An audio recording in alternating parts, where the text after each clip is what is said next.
जय शंकर।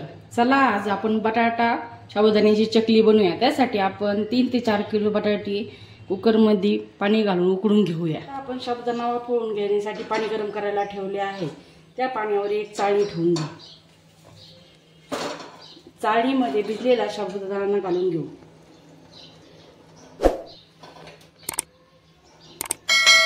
असं पातळ साबुदाणा चाळणीत पसरून घ्यायचा।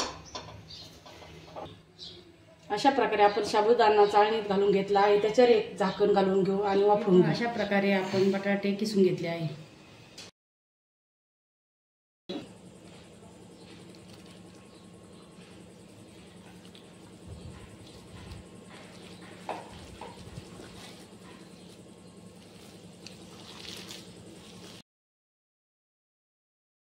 करून घेऊया।